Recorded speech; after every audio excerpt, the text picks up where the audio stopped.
sebagai organisasi yang memayungi negara-negara di kawasan Asia Tenggara dihadapkan dengan berbagai tantangan.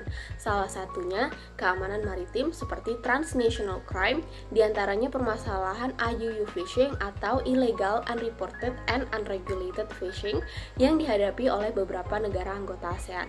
Apa saja sih kerugian dari IUU fishing di ASEAN? Aktivitas IUU fishing diperkirakan mengambil sebanyak 3,4 hingga 8,1 ton ikan di perairan Asia dan Pasifik setiap tahunnya, menyebabkan kerugian kepada Indonesia sebesar 300 triliun, sementara itu kerugian di Filipina mencapai 1,4 kuadriliun rupiah atau setara dengan 100 miliar dolar Amerika Serikat. Padahal, sektor maritim adalah salah satu sektor yang sangat seksi bagi ASEAN, terbukti dari ketergantungan negara-negara anggotanya terhadap perikanan.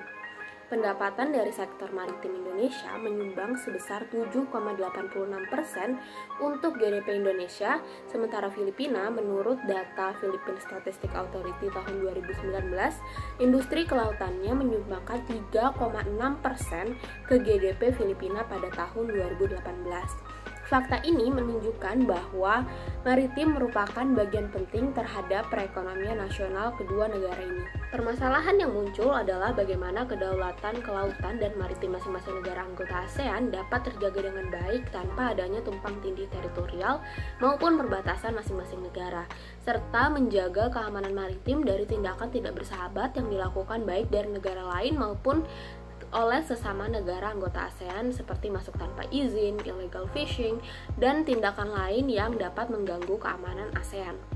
Adanya perbedaan dalam hal luas wilayah laut yang menyebabkan kurang mumpuninya suatu negara dalam menjaga keamanan lautnya menunjukkan bahwa terdapat kesenjangan perkembangan dalam keamanan mereka, khususnya dalam menjaga keamanan maritimnya. ASEAN sebagai payung pemersatu negara-negara Asia Tenggara perlu merangkul negara-negara tersebut dalam peraturan yang kaku untuk membuat semua negara bertanggung jawab dalam menghormati perbatasan wilayah negara-negara anggotanya dan dapat membantu serta berkontribusi dalam meningkatkan keamanan maritim ASEAN untuk mengurangi celah dalam kesenjangan perkembangan keamanan maritim yang diimplementasikan dengan framework tertentu dan kerjasama antar negara anggota secara efektif dengan aturan yang sesuai beserta sanksi yang tegas untuk mengoptimalkan peran ASEAN dalam keamanan regional Asia Tenggara. Di paper dan presentasi kali ini, kami akan membahas mengenai kesenjangan pembangunan dan perkembangan keamanan di antara kedua negara ASEAN, yaitu Filipina dan Indonesia, yang dapat dijelaskan dengan menggunakan pendekatan strukturalisme dan menganalisa kedua negara menggunakan metode komparatif, di mana asumsi dasar strukturalisme menjelaskan bahwa ada hubungan antara agensi kelompok berkepentingan seperti birokrasi, badan militer, institusi dengan negara, di mana kelompok-kelompok ini mempunyai kepentingannya masing-masing yang terkadang tumpang tindih dengan satu dan lainnya, menciptakan interaksi kompleks yang dapat mempengaruhi negara baik itu melemahkan maupun memperkuatnya. Paper dan presentasi kali ini akan menganalisa apa saja kebijakan dan upaya yang telah dibuat oleh kedua negara, bagaimana perkembangannya, dan apa saja kekurangannya. Menggunakan pendekatan ini akan ditemukan kesenjangan pembangunan dan perkembangan keamanan maritim dari kedua negara ini dan mengusulkan ide-ide bagaimana negara-negara ini beserta dengan ASEAN untuk menghadapinya.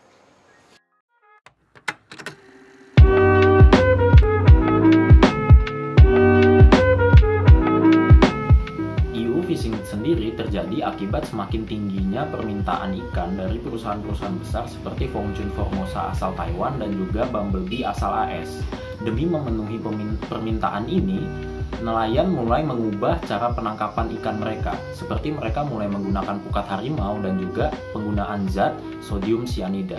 Selain hal itu, tindakan mereka pun terpengaruhi. Mereka mulai melewati batasan-batasan wilayah tanpa lisensi demi memenuhi kuantitas penangkapan dari perusahaan-perusahaan tersebut.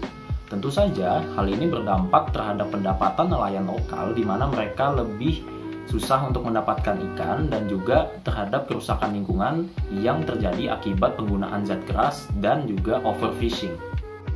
Kedua negara ini telah melakukan berbagai upaya untuk menangani permasalahan IUU fishing. Filipina telah membentuk Coast Watch System serta meningkatkan fasilitas-fasilitas Coast Watch System tersebut demi mengawasi perairan mereka. Mereka juga telah mengadopsi regulasi global ke dalam hukum nasional. Mereka juga telah memberi lisensi kapal-kapal penangkapan ikan di negara mereka. Mereka juga telah menggunakan sistem VMS untuk pengawasan kapal di negara mereka. Untuk Indonesia, mereka telah menanam VMS transmitter ke kapal-kapal di Indonesia pada tahun 2006 dan mewajibkan teknologi ini pada tahun 2008. Mereka juga telah memiliki radar sinyal untuk mendeteksi kapal asing yang masuk ke teritori Indonesia. Mereka juga telah bekerja sama secara global untuk menangani permasalahan ini.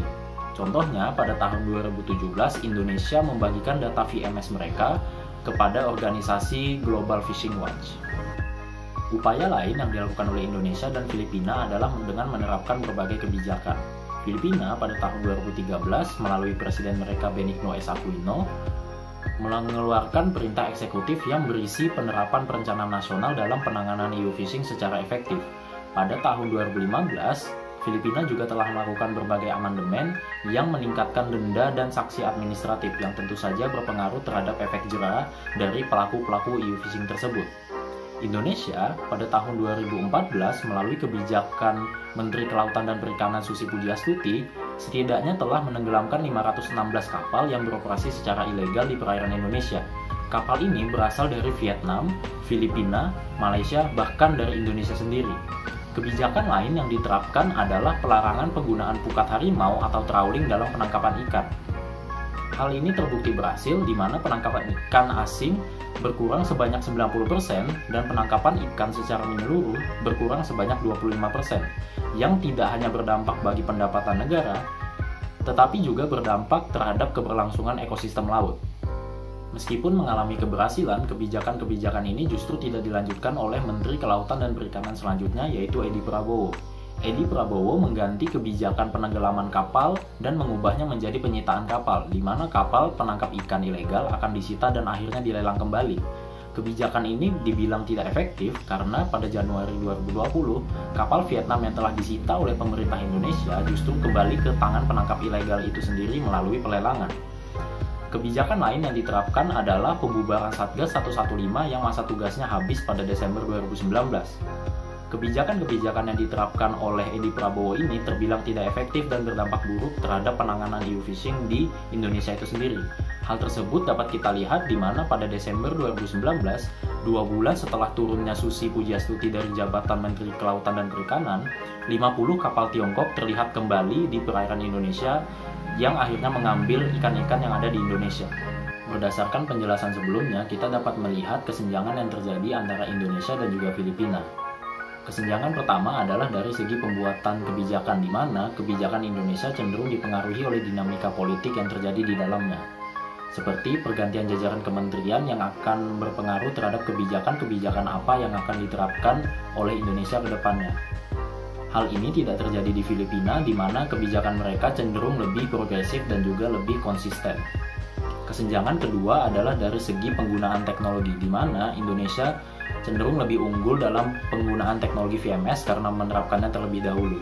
Indonesia juga lebih unggul karena memiliki pemusatan data. Hal tersebut dapat kita lihat dari keberadaan Indonesian Maritime Information Center yang memusatkan data dari 13 institusi Indonesia berbeda. Kesenjangan selanjutnya yang terjadi adalah kebijakan Filipina cenderung lebih ramah terhadap masyarakat lokal. Hal tersebut dapat kita lihat dari kemampuan mereka untuk melakukan sosialisasi dan workshop secara efektif.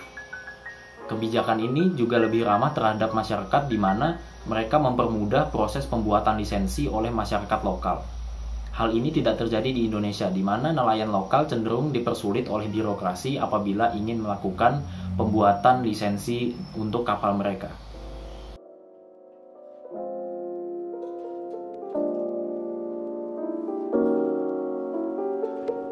Secara keseluruhan, kami percaya bahwa kedua negara memiliki poin plus dan minusnya sendiri dalam beberapa sektor yang menyangkut keamanan maritim. dan membuktikan bahwa ada kesenjangan yang harus diisi oleh negara-negara tersebut. Sebagai negara-negara berkembang, tentu saja hal ini menjadi hal yang sangat sulit untuk dilakukan. Itulah mengapa ASEAN sebagai payung negara-negara Asia Tenggara dapat bergandengan tangan untuk membantu negara-negara ini di area yang masih kurang. Kami mempercayai bahwa kerjasama regional akan jauh lebih baik daripada kerjasama bilateral ataupun kerjasama global, berkaitan dengan keamanan maritim yang secara spesifik dapat mengurangi kesenjangan pembangunan dan perkembangan di seluruh wilayah, dimulai dari Indonesia dan Filipina. Saran yang bisa kita berikan dalam kasus ini adalah 1. Kolaborasi regional. Kami menyarankan kolaborasi regional yang dapat mengurangi hambatan akibat batasan yurisdiksi. Salah satu contoh kolaborasi ini dapat berupa data sharing, di mana negara anggota ASEAN dapat mengetahui informasi maritim di wilayahnya ataupun di Asia Tenggara. Data di sini dapat berbentuk kondisi maritim, lisensi kapal, serta identifikasi kapal yang berisiko tinggi yang nantinya akan dijadikan acuan pembentukan kebijakan oleh negara tersebut. Dalam kolaborasi ini, ASEAN dapat berperan sebagai fasilitator dan lembaga penyelesaian sengketa antar sesama negara anggota.